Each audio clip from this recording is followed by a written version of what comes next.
not just for European security, but for alignment like we've never seen before in how we confront some of the biggest challenges of our time, and not all of those challenges are driven by borders.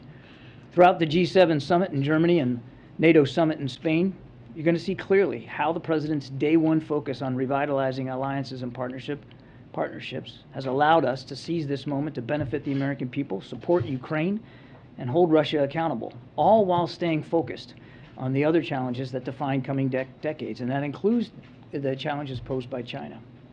The President will be conducting in-person, face-to-face diplomacy with a diverse range of leaders in international organizations throughout this trip.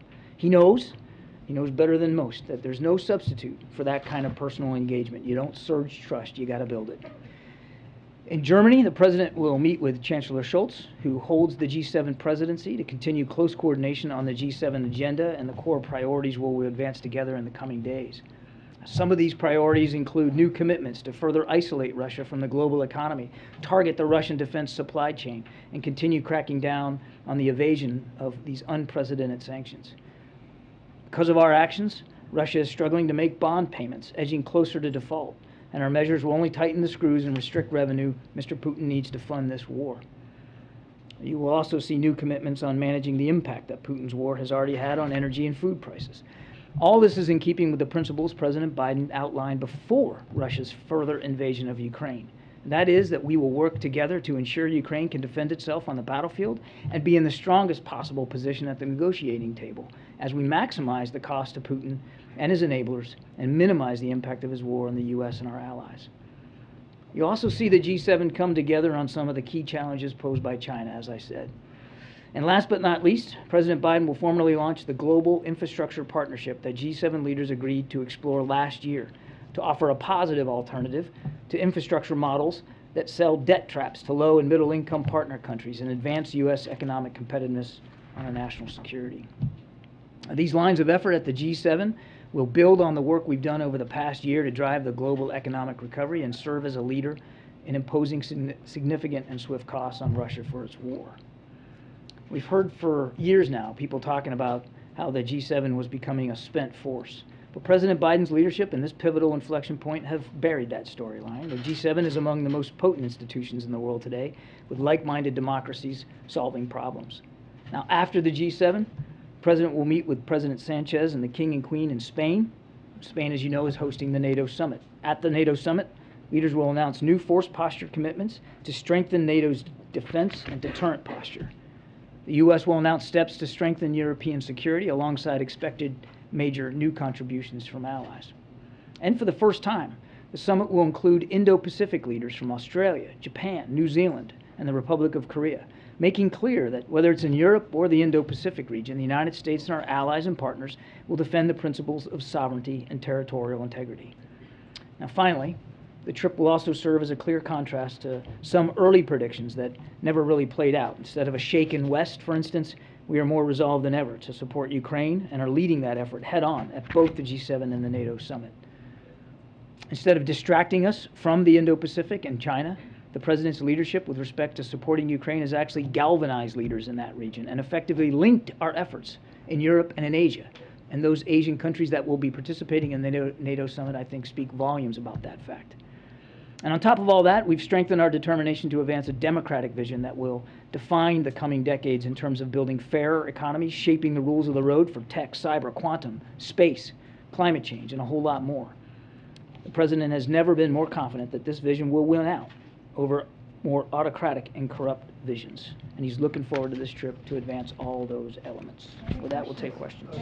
John, NATO's expected to come out with a new strategic concept aimed at China. What is that and why is it necessary? The strategic concept last was written in 2010, and my goodness, a lot has changed in the world and on the security landscape since 2010, and certainly a lot has changed in the alliance's focus. Back in 2010, you might recall, NATO was very deeply involved in the war in Afghanistan. And again, security landscape has changed, and it's time now for a new strategic concept, 12 years later. Not only has the landscape changed, particularly from Mr. Putin's war in Ukraine, but military capabilities and organizational concepts and operational concepts have changed as well, and it's time for the alliance to step up to those new developments. I think it's a reflection. You asked about China specifically. I think it's a reflection of our allies' equal concerns over the effect of Chinese economic practices, use of forced labor, intellectual theft, and coercive, aggressive behavior, not just in the region, but elsewhere around the world, that they believe it's important to factor China into the new strategic concept. It builds on, you might remember less than a year ago, the defense ministers, for the first time in NATO, put mention of China in the communique. So it's building on what has been months and months of discussions and deliberations with the allies about the threat that China poses to international security well beyond just the Indo-Pacific region. Hey John, thanks for doing this. The durability of the coalition or alliance that has been put into place to respond to the invasion, what's the level of concern right now about how that can be sustained? And you mentioned food and energy prices. Are there things that the President or the U.S. will specifically put on the table to try and ease some of the issues that have been rattling elements of that? To your second question, the answer is yes. I don't want to get ahead of specific deliverables right now, Phil, but I think it's fair to say that that there will be announcements forthcoming about how to impose further costs and consequences on Russia. But again, I don't want to get ahead of that. On your first question, I mean, my goodness, he's going into a NATO summit where the alliance has truly never been more unified, and now there's active discussions about adding to that list of nations another two countries willing to seek a session in NATO. It's just truly never been more relevant or viable. And the same goes for the G7. If you just look at the scope of the things they're going to be talking about, from climate, energy, food security, as well as the war in Ukraine, and the fact that there are additional countries coming to the G7, 4 additional countries, there's an awful lot. There's an awful lot of unity to see here. You know, we've had this discussion since before the invasion. You know, can NATO stay solid? Are they going to be fractured? Because, of course, the last thing Mr. Putin wants is a strong NATO on his western flank, and, of course, he's gotten just that.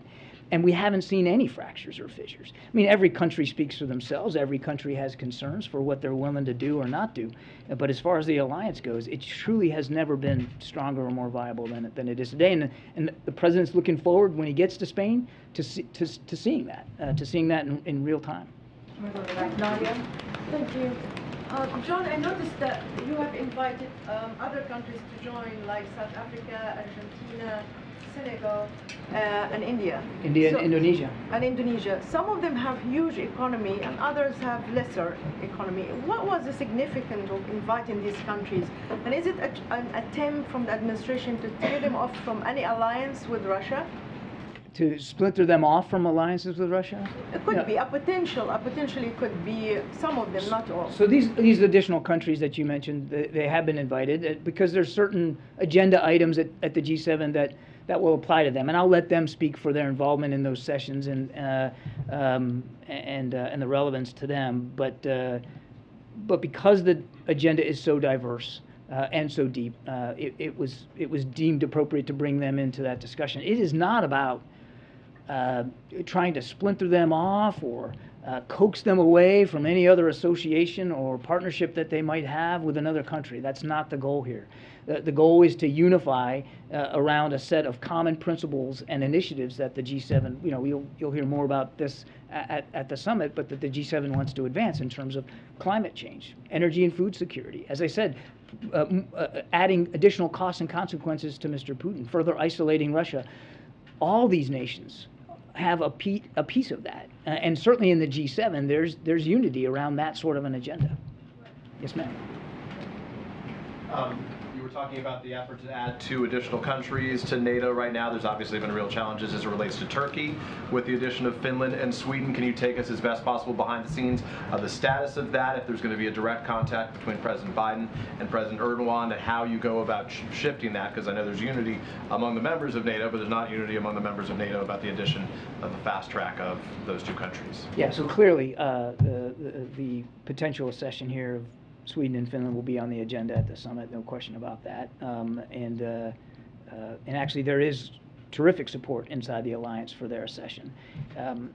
Right now, the conversations are trilateral between Sweden, Finland, and Turkey. We're confident that they're going to be able to get there, that they're going to be able to work out the differences that they have, and that Sweden and Finland will be able to join the alliance. When exactly, I couldn't tell you that. I mean, these discussions are still ongoing, but we're confident that it's going to lead to 32 nations in the alliance. And we have also indicated that should it be desired, we'd be willing to help in those conversations. But right now, it's between those nations, and I don't have anything in particular in terms of bilateral discussions to speak to or to announce today with respect to President Erdogan.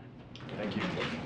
John, you mentioned food security. Food security is Yes, one of sir. the topics. A couple days ago, you spoke to a bit about the grain trap in Ukraine. Yeah. Is that going to be a subject of conversation at the G7, or can you give us an update on either the bloc's efforts or U.S. efforts specifically to get some of that grain out?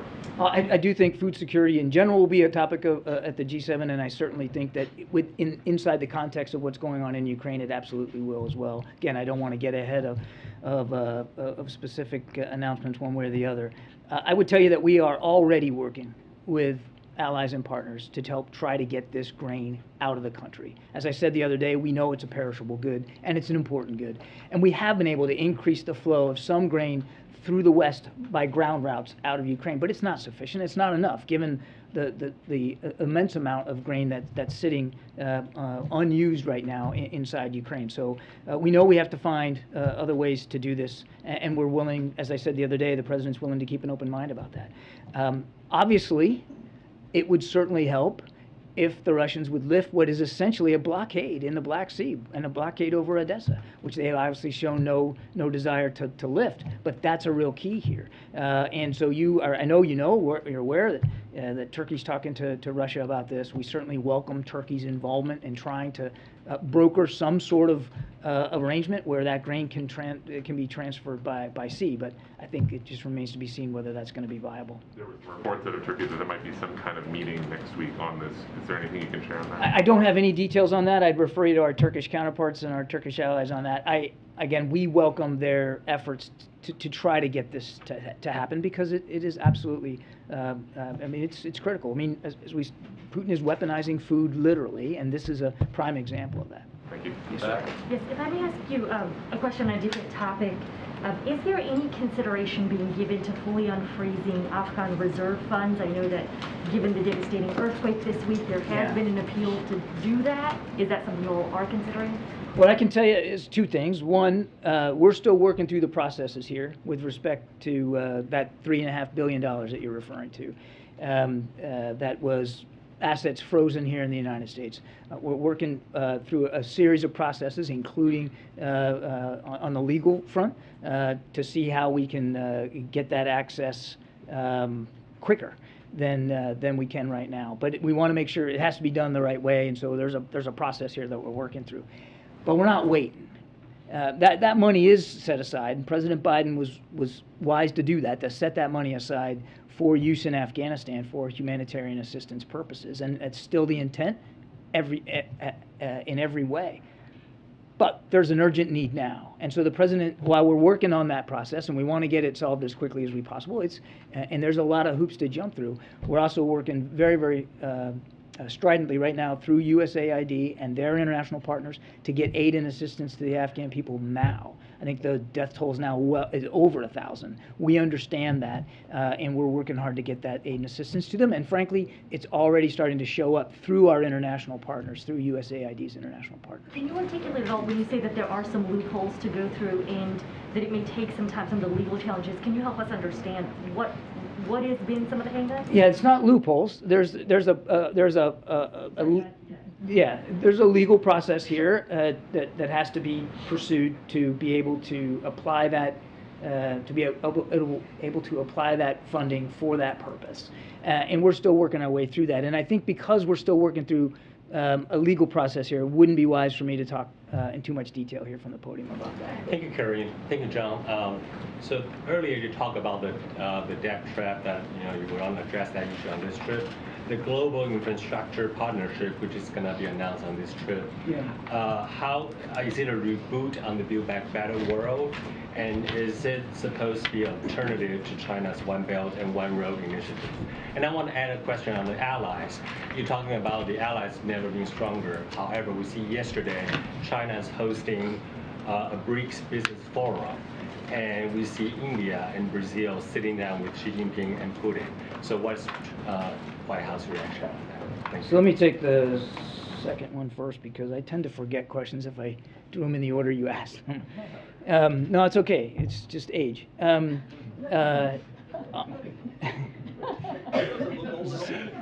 Sad but true. Thanks.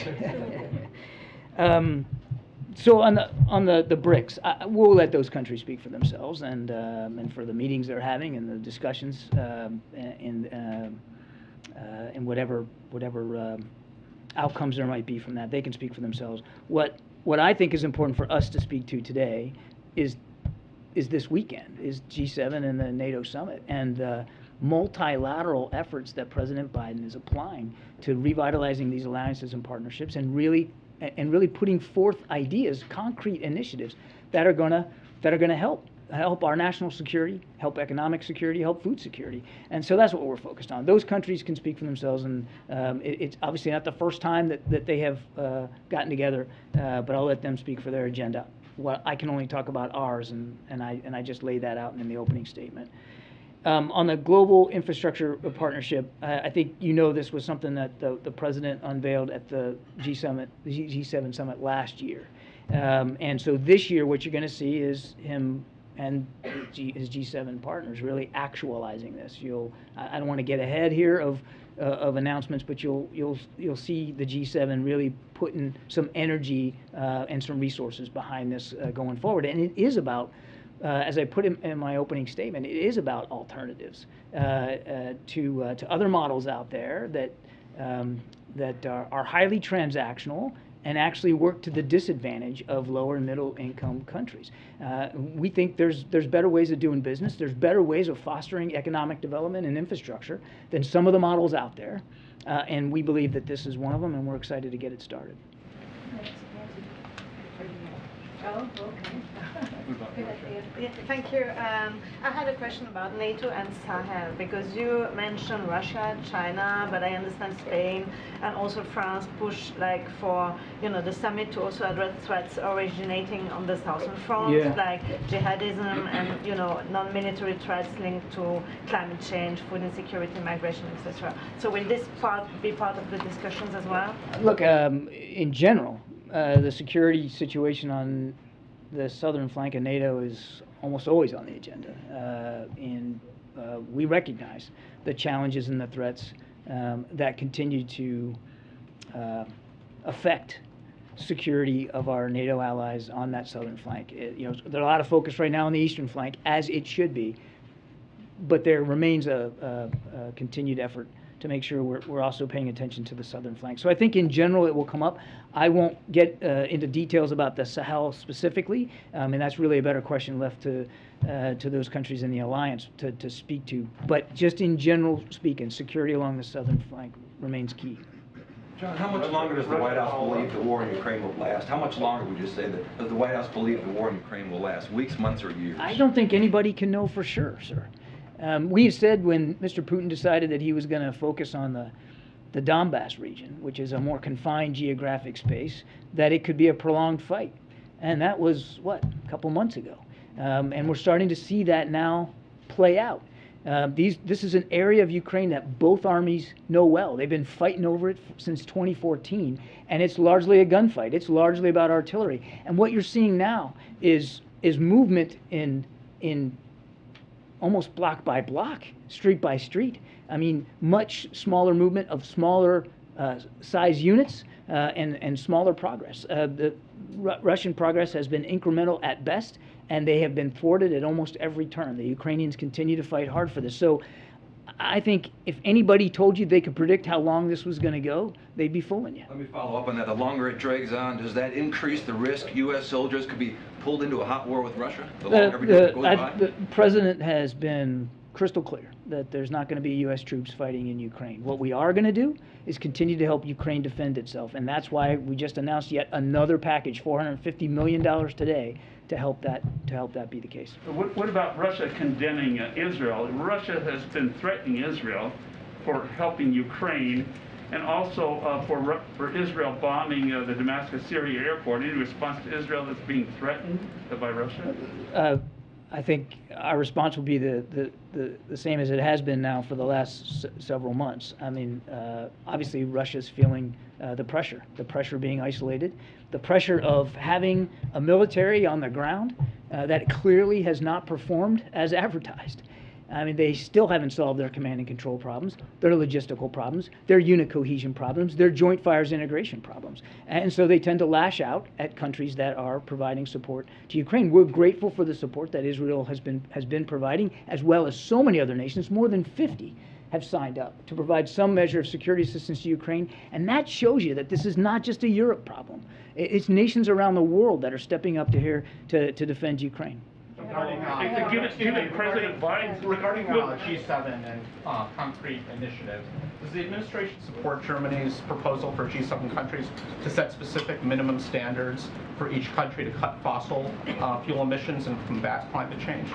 Again, I don't want to get ahead of the specifics here on the discussion. Obviously, climate change and cutting emissions is a key component of President Biden's agenda here. I mean, he just met today with executives for offshore wind capabilities. I mean, that's a key focus of our agenda on climate. But I don't have anything specific with respect to this proposal and to what degree it's going to be. Do you expect this to be part of the bilateral with Scholz? I think there'll be a whole range of issues he'll be talking about with Chancellor Scholz, and I have no doubt that climate change will be on that.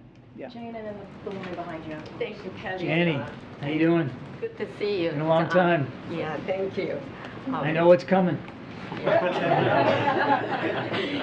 I give you a lot of hard time to Canada. I have two questions for you at the NATO Summit in Korea. Do you have any plans to hold a Trilateral Summit between U.S. and South Korea, Japan at the NATO Summit? I don't have any additional meetings to talk about today outside of the agenda of the G7 Summit, so I don't have anything to announce with respect to a trilateral meeting. I think you know, and we've talked about this many times, that President Biden is keen to see greater trilateral cooperation between us and our two allies. In fact, he just visited there not long ago, Japan and South Korea. We also are keen to see increased bilateral cooperation between Japan and South Korea, and that's happening. So he's very much looking forward to seeing them. Yeah, second question, China opposes South Korea's participation in the NATO summit. Although, do you think if South Korea cooperated defensively with NATO, it will sufficiently contain China and Russia? So a couple of thoughts there. China doesn't get a veto on what meetings the South Koreans attend and associate themselves with. And this isn't about an Asian version of NATO. NATO is a transatlantic security alliance, the most effective, the most viable one in the world, the most successful one in the world. And we're excited that the South Koreans are going to be there to talk about this. And as I said, or to be part of the agenda there. And as I said at the outset, it's an indication of the linkage of global security between Europe and the Indo-Pacific. It's not one or the other anymore. It's not binary. The same kinds of assaults on territorial integrity and sovereignty that we're seeing in Europe can happen in the Indo-Pacific. And of course, our South Korean allies know that better than most. So we think it's significant that they're going to be there. We're excited to have them there. But this isn't about creating some like version of NATO in the Pacific. Okay, thanks. You just noted that the U.S. intends to continue, obviously, supporting Ukraine, but I'm wondering how much the administration is weighing its aid to Ukraine in terms of the economic hardships here at home, and if there's a point at which the U.S. will curb its support for Ukraine down the line. Can you repeat the first part? How much what? How much the administration is weighing its aid to Ukraine with the economic hardships that Americans are seeing here at home. Yeah, that's a great question. So we just got an additional supplemental from Congress for $40 billion. Not all of that is designed for security assistance. A lot of it is for humanitarian assistance as well. And it was passed on a bipartisan basis. It's clear that members of Congress from both parties believe strongly that we have to continue to support Ukraine, and so we're going to do that. And will we need to go back for additional funding? We just don't know right now. I mean, the war is by nature unpredictable, and so President Biden has made it clear we're going to continue to support Ukraine as much as we can, as fast as we can, and we're doing that. And we'll see where this goes going forward. But obviously, the president's not insensitive to the pressures, particularly in gas and food prices that the American people are facing. And you have to balance that. And he's trying to strike that balance.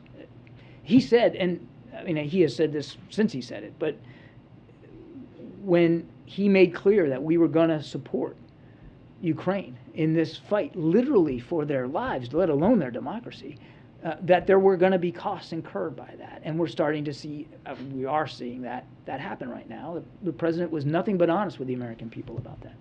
Mr. Kirby, does the president support... Mr. Kirby, we'll get to you, Simon, right after the gentleman in blue. Sure, thank you. They're all in blue.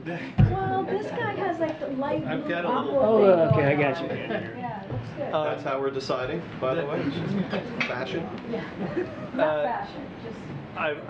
If it's okay, I want to go off topic just for a second and ask you about a letter that's been sent by Democratic senators to the president regarding the Shireen Abu Akleh killing, asking for a full U.S. investigation. I'm wondering if the NSC has seen this, do you have a reaction, and do you support or agree with their assessment that the Israelis can't be trusted to conduct their own investigation? I don't know if I don't know the status of the letter here at the White House, sir, so you're going to have to let us take that question and get back to you. I'm not aware. But I can tell you that we've been nothing but consistent, that this death needs to be fully and transparently, thoroughly investigated. And that's our expectation. We've made that very, very clear to all parties. And we're going to continue to discussion about an independent U.S. investigation? I know of no discussion about an additional independent U.S. investigation.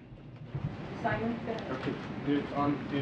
The country malign Russian activities in Africa Act that is being debated or prepared in the Senate to actually compel African nations to choose between Russia and the U.S. Does the president support it?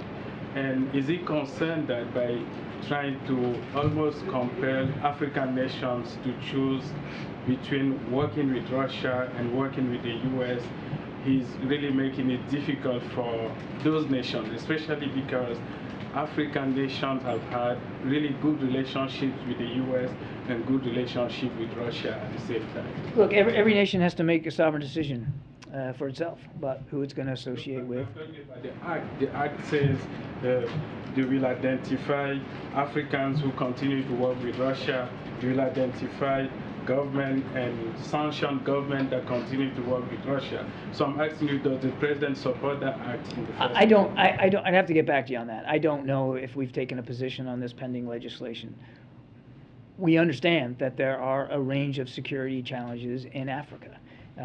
And those challenges aren't getting any easier or any better by the involvement of nations like China and Russia on the continent. Now, every nation there has to make their own decisions about who they're going to associate with. But one of the things that, back to the G7, that this partnership for infrastructure, the global partnership for infrastructure that the president's looking forward to actualizing, will do is help economic development and infrastructure in places like the continent that empower these nations to improve their own situations and that of their citizens. Okay, last question. Thank you.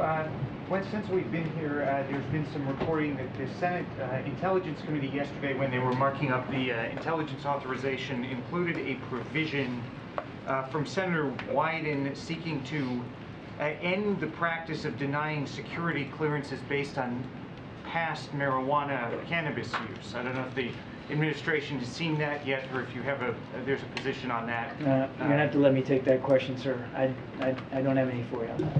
James, why don't you go ahead? Thank you very much. I appreciate it. Wanted to ask 2 questions about Russia, Ukraine. First, I wonder if you could address a disparity that has exhibited itself in the president's conduct and rhetoric over the course of the Russia-Ukraine crisis. At certain times, he opts to withhold certain lethal forms of assistance from the Ukrainian armed forces, and he says that he does this because to provide those forms of assistance would be to risk initiating World War III. At other times, he opts to provide more lethal forms of assistance and even boasts publicly, as has the Secretary of Defense and others, that it is this very U.S. aid that is helping the brave and skillful Ukrainian armed forces to inflict casualties on the Russians and to destroy their hardware.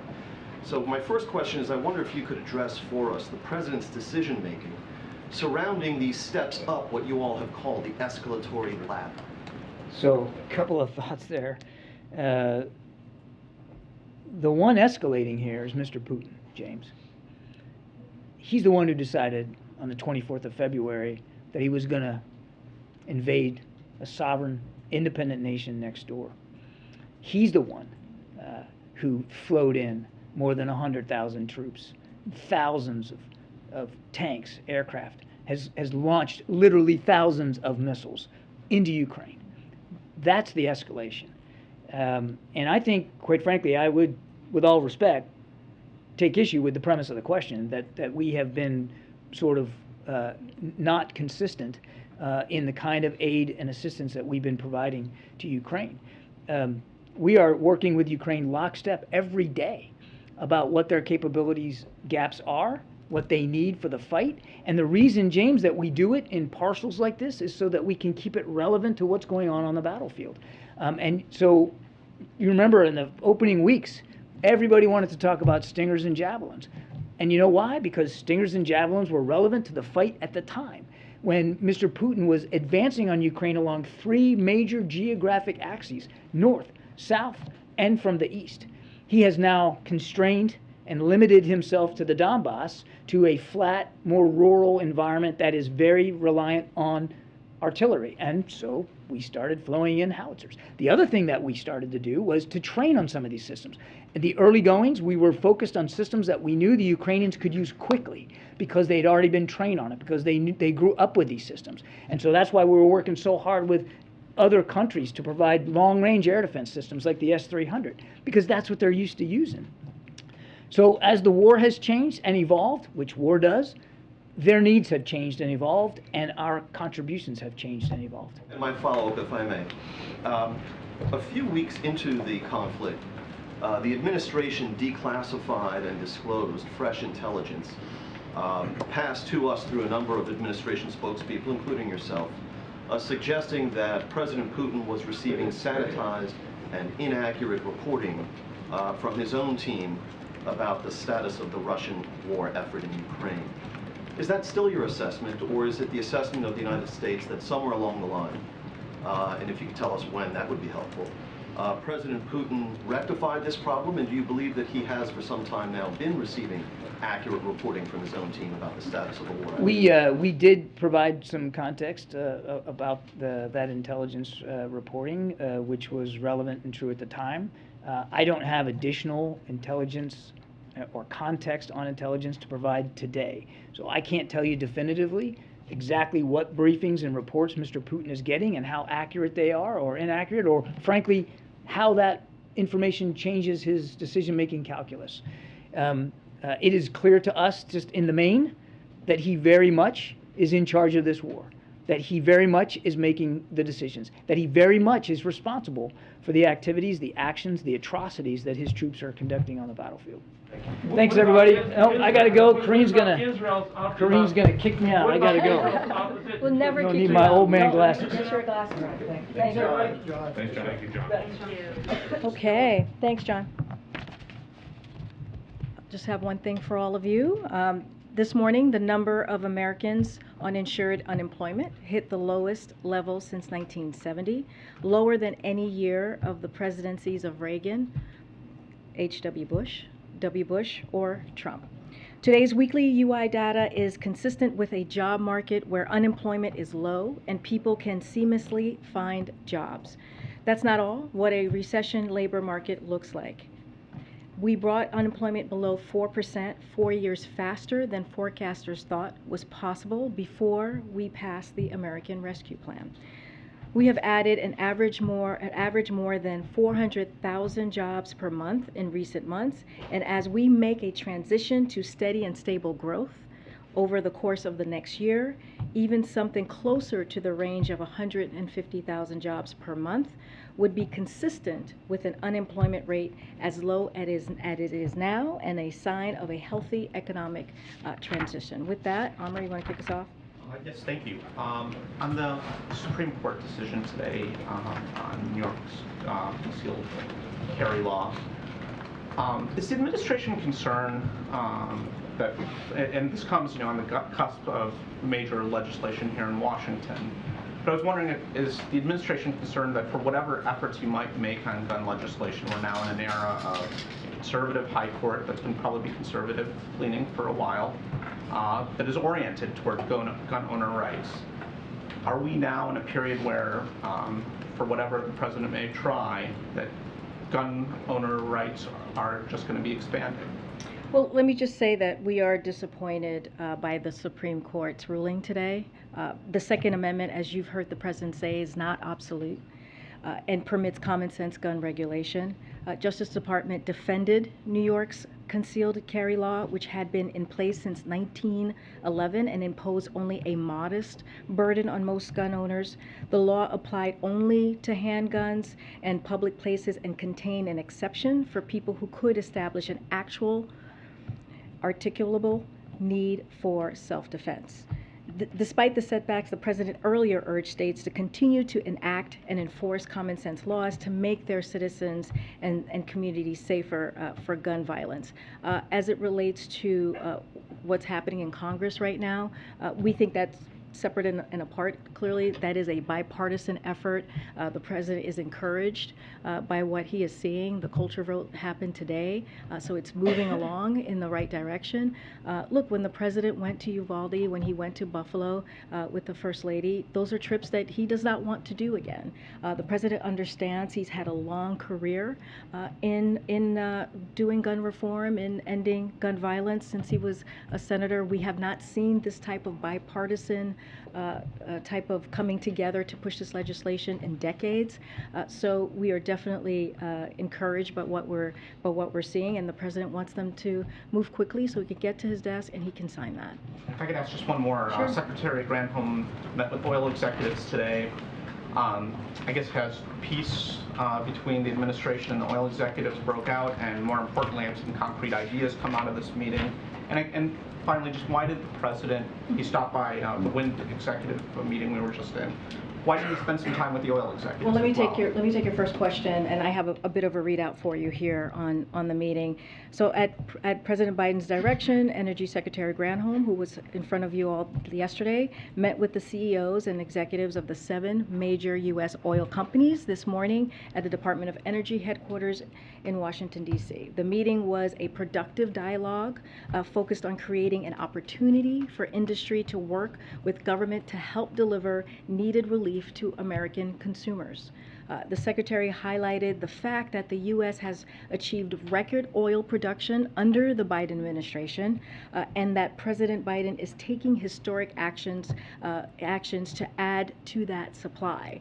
So the Secretary made clear that the administration believes it's imperative that companies increase supply of gas, and she reiterated that the President is prepared to act quickly and decisively using the tools available to him as appropriate on sensible recommendations as well. So this is an ongoing dialogue. I think you've heard, some of you may have heard from the oil companies themselves saying it was productive. And so what what Secretary Granholm has called on is for her team to continue having conversations with the oil companies. As it relates to your second question, look, the president, it was a stop by. This is something that he does very often. It was there were governors in that meeting who were virtual and in person. So we see this as a part of his schedule where there was actually a meeting here at the White House. Just to follow on that, you've described this as, you know, a productive dialogue. They're going to continue to have ongoing conversations, but should we take that to mean that there were no sort of concrete steps taken? I mean, yesterday you said that the hope was that some solutions would come of this. Were they able to identify and agree on any solutions? Yeah, I think what I was saying and Secretary Granholm was conveying as well, this is a first step.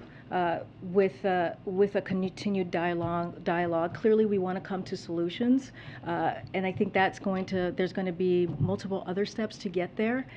Look, the president asked Secretary Granholm to do this so that ideas can come forward and hopefully we can get to a solution. We want oil company to get to a higher capacity. That's what we're asking for, so that we can bring down gas prices, as you know, as we have been saying. So they're going to continue to have dialogue, and hopefully we get to a point where there is a solution and we can figure this out together. And on the Supreme Court, as we await a decision on Roe, you know, you've said that the administration is, you know, looking into options for executive action. I understand you're not ready to detail what those might be, but does the administration have executive actions that are ready to go that we could expect to see if and when a decision is announced? So I appreciate the question, and it's an important question because this decision that we are all anticipating coming forth is going to change so many people's lives, take away women's rights. So we understand the question. We are just still trying to go through and having that discussion to see what our options are before we move forward. We don't want to get ahead of the president, clearly, but if, you know, and I've said this before, if indeed there is the Supreme Court in the decision, the Dobbs decision overturns Roe, we will ask Congress to restore Roe. And just to be clear, will the president accept this decision as legitimate, even if he disagrees with it? It's going to come from the Supreme Court, so it's going to be a decision that we certainly are going to respond to. So I'll leave it at that. I mean, it's just like any other Supreme Court decision, just like the one that they did today on guns. So as we know, the draft was leaked, so we can't really, you know, we don't want to speak to that too much until there's an actual decision, which we know is supposed to be coming. So we're all, just like you, waiting to see when that happens. But in the meantime, we're doing our due diligence to be prepared. I just don't have anything for you at this time. Thanks. Back to the gas tax, since I see you have a graphic up there on the screen. Oh my gosh, I have a graphic. Was the president surprised or disappointed by the lukewarm reaction that his gas tax holiday proposal got on Capitol Hill? So I just want to step back for a second because this is very important. So the president wanted to be sure and wanted to find a way to simply and find a straightforward way to give consumers relief at the gas pump. The next 3 months, this is a 3 months, 90-day suspension on the gas tax holiday, as we all know it's called. And it's an important time during when people are driving a lot around the country, you know, visiting their families, going on vacation. And so, you know, it is important to give people a little bit of relief. If you think about it, on the federal level, that's 18 cents. He also called on states. We've seen some states, this is one of the states here, Maryland, do the same, and the average amount in states is about 30 cents. So already you're at 48 cents right there, almost 50 cents. That matters for people. That matters for people like teachers, like healthcare aides, like construction workers, like plumbers, who spend a lot of time driving from one place to another as part of their jobs. That's going to make a difference. And if the oil refineries do their part, we're looking at $1 being taken off per gallon. So that matters, and we know it works. We know the policy works. I mentioned Maryland up here. Connecticut has done the same. Georgia has done the same, suspended their gas tax, and most of their tax relief was passed to consumers. And as you see from this chart here, you see when it was here's where it was when it was enacted, and then it dropped. And then when it ended, it went back up. So it did make a difference. So President is calling on other states to take similar measures, and for Congress to suspend the national gas tax on oil companies to pass that relief on to consumers. But Maryland's now actually getting ready to increase its gas tax next month, I guess, to make up for some of the revenue that it lost when it imposed this gas tax holiday. And given the level of ambivalence or opposition on Capitol Hill, how hard is the president willing to fight to try to convince Congress to change its mind? This is important to the president, which is why he asked Congress to take this on. This is the way that we see it is a simple, fast way to give American families, the American public, a little relief for 90 days. As you know, there are plenty of legislation that's on the Hill right now that talks about cutting taxes. This is one of them. This is something that's simple, that's easy, that's 90 days during a critical period for the American public. So he's going to keep fighting for He's it. going to keep fighting for it. We think it's a simple thing to do, and he's going to keep fighting for it. Supreme Court follow-up? Sure, I wanted to go a little bit deeper on the trip or the ramifications of it. The president heads overseas at sort of a thorny time for his domestic agenda. You know, the gas tax holiday, there could be the first movement on gun reform in a generation. We're all waiting the Supreme Court decision. Is there any concern about his ability to shepherd his domestic agenda from 4,000 miles away? Is there anything different being done given how many balls are in the air at the same time? Look, we believe that a president could do his job any place, anywhere, at any time. So that is not a concern for us. Clearly, yes, to your point, Cleve, there is a lot going on in the world. But that is what is expected of a president. There are always multiple issues, sometimes multiple crises that a president has to deal with, but it doesn't stop them from doing the work that they need to do. What he's doing abroad, as you heard from my colleague, is critical, is important. That leader-to-leader engagement, talking to our NATO allies, being there at the G7, especially what's going on with Russia's war, for the president to be there and to continue to be a leader in bringing those countries together and talk about real issues that matter to all sides is also an important important agenda for the president to continue to move forward. And to the second question, is there anything special or different being done about this trip as opposed to other foreign trips? I mean, given how many things are, No, not at all. We're moving forward like we do with any Okona's trip that we have had. I think this is, I've lost track, maybe the 4th or 5th trip, as you guys are probably keeping track better than I am, that the president has done. And during a time, I mean, this past year and a half has not been an easy year. The president walked in having to turn back on the economy, if you will. He walked in having to deal with a COVID crisis, a pandemic, once in a generation pandemic. So he has had to deal with multiple things on his plate. So this is just part of another trip that he's gone on. Let me try. Go ahead, Pete. Thank you, Karine. The president isn't really doing everything he can to bring gas prices down, is he? I feel like there's is there something else to the question? Oh, there's a lot to the question. Oh, okay. Well, for example, yeah. as you mentioned earlier, he's meeting today with people installing offshore wind equipment, but not oil and gas CEOs who are rarely ever in town, but they are today. So how did that help lower gas prices? Well, the president has done so let me step back for a second. But No, with offshore wind you're folks asking and me. not with gas. You're asking oil me and the gas question. CEOs, how does that lower gas Peter, prices? You said Peter, he's done everything in his power. They were a mile away. Peter, you're asking me a question. May I answer? Yes, please. Okay, here we go. I just want to take us back a second on how we got here, right? So we have seen gas prices go up by $2 a gallon.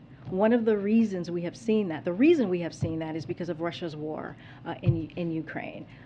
And once that happened, once we saw what that impact was going to be, the president took action. He took action. He made a historic choice to tap the Strategic Petroleum Reserve, 1 million barrels a day, and that was for 6 months. And that helped blunt the impact of what we're seeing right now with prices going up. So that matters. the ethanol 15 that the action that the president took, that matters because it's going to bring down gas prices in gas stations, over 1,000 gas stations across the country, including the Midwest. That matters. And so the president is trying to figure out and take steps in how we can bring the gas prices down. And we have a high level of oil production. So what we are asking the oil refinery companies to do is to take that production, turn it into, refine that oil so that there is capacity. We are not at capacity right now, and it does matter that the Secretary of Energy, which is her purview, that is her portfolio, to meet with these oil execs, that she does on pretty regular basis. But your point was about how we got here. The president said, as a candidate, no more drilling on federal lands, no more drilling including offshore, no ability for the oil industry to continue to drill, period. Aren't some of those things that would bring the price of gas down now? Let me tell you how we got here, since you just said how we got here. Due to a decreased demand of the start of the pandemic, U.S. oil companies reduced production and refinery capacity, which is what I was just saying, Peter. Refiners, for instance, cut their capacity by more than 800,000 barrels per day in the year before the president took office. Oil production is now back to near pre-pandemic levels. In fact, we produce more oil in the first year of the president's administration than in the first 2 years of the previous administration.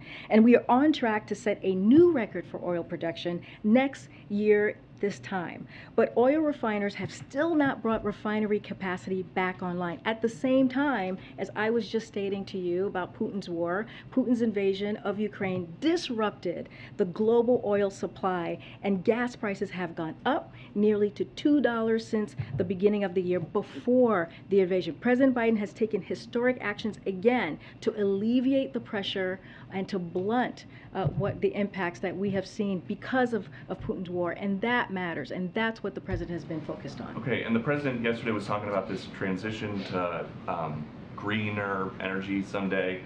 A lot of people can't afford a $60,000 electric car, and they also are having a hard time affording gas right now. That sounds like a painful transition. So how much of that kind of pain is the president okay with? No, that transition, we are in a transition to clean energy. That is something that that is important. It is going to create jobs. When you think about electric vehicles, it is going to give families some tax credits. It's going to be really important to have. Who can afford an electric car? The average price is $61,000. Well, we're going to continue to move forward with what we have put forward, the bipartisan infrastructure.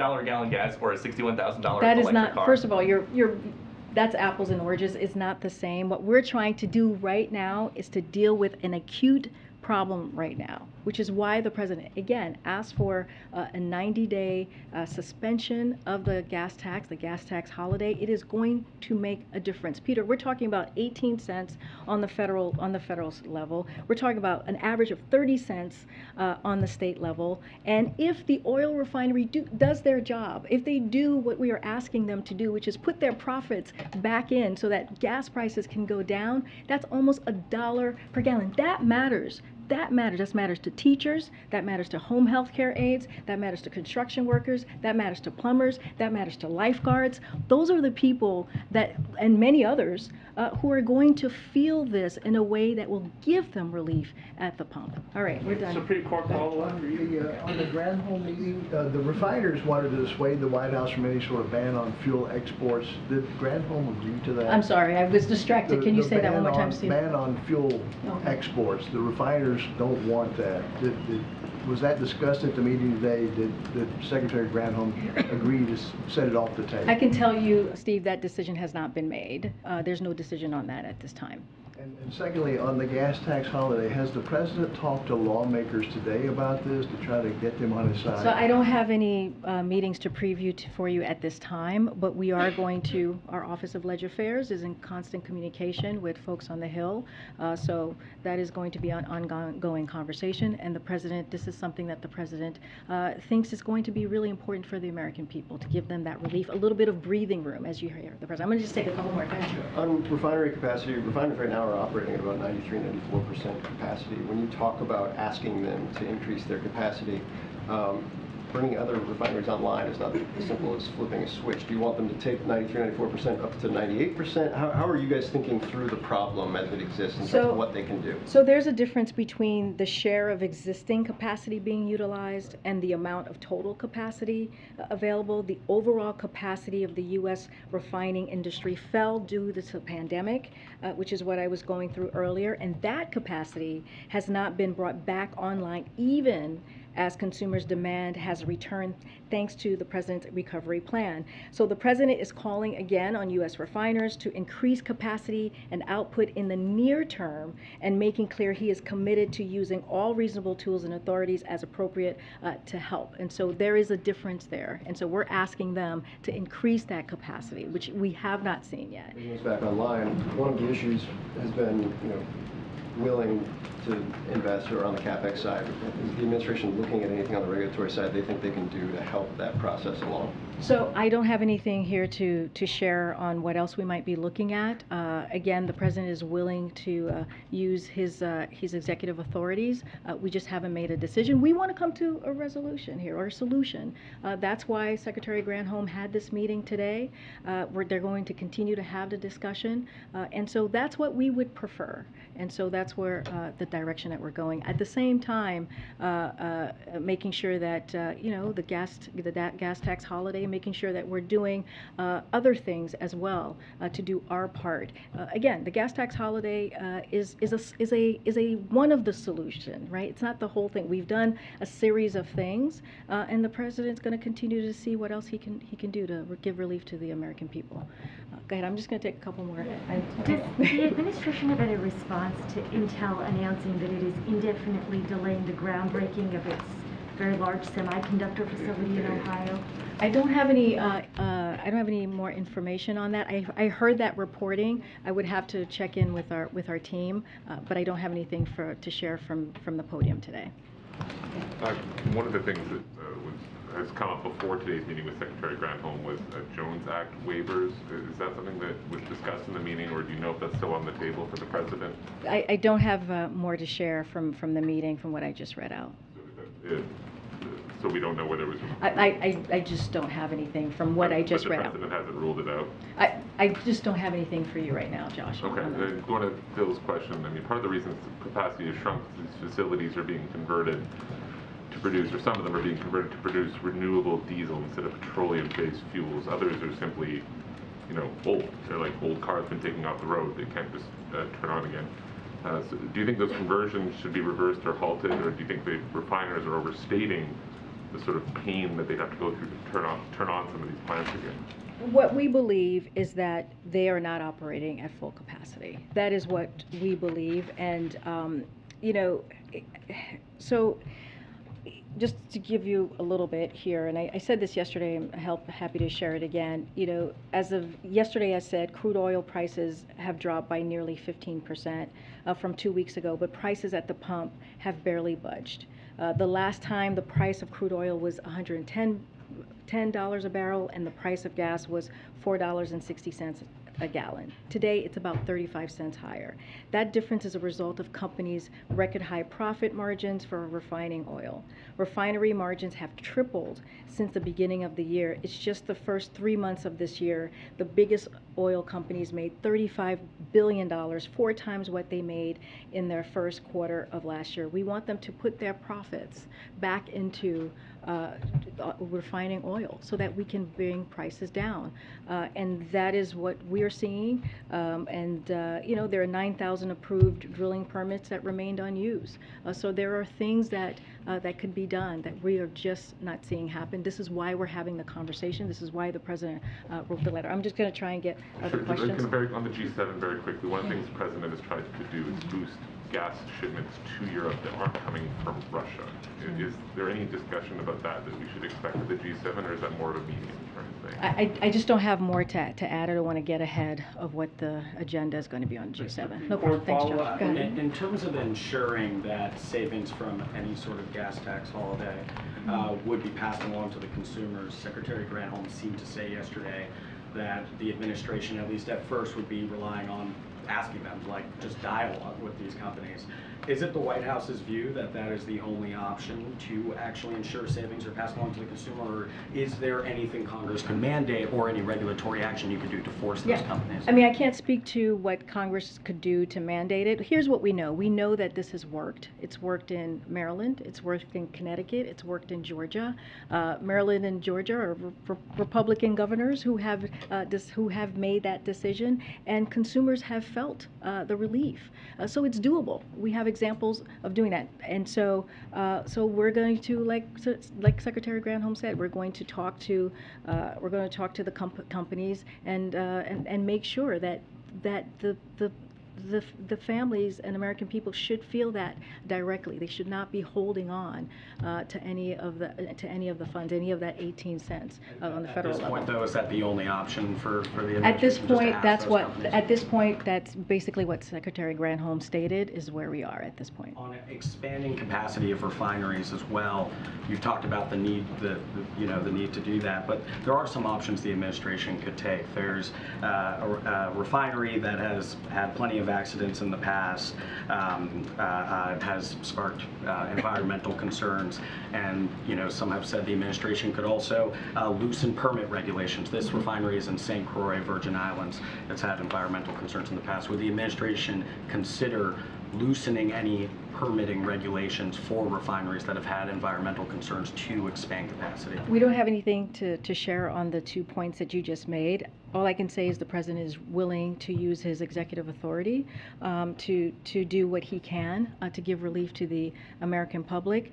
Right now, we're focused on calling on Congress to do the gas holiday tax, or the gas tax holiday, and also having this conversation with Royal Refinery to make sure that they are refining that crude oil that is at a high level that they can do to help bring down gas prices. I'll take one last. Supreme Court follow-up. I'm trying to call. I've never called on you before.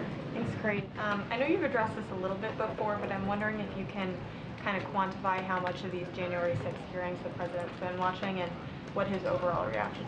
So I can say that the president catches it from time to time. He has a busy schedule, obviously, and we have said this before, and keeps updated on what's happening. We'll just continue to reiterate that what we saw on January 6, 2020 was one of the darkest chapters of our nation, and it was a brutal attack on our democracy, a brutal attack on law enforcement, and we believe that Americans should be watching and paying attention to learn exactly what happened on that day. And we have full confidence in the January 6th Select Committee and the work that they're doing. Okay, thanks everybody. I'll be back tomorrow. Divided the child.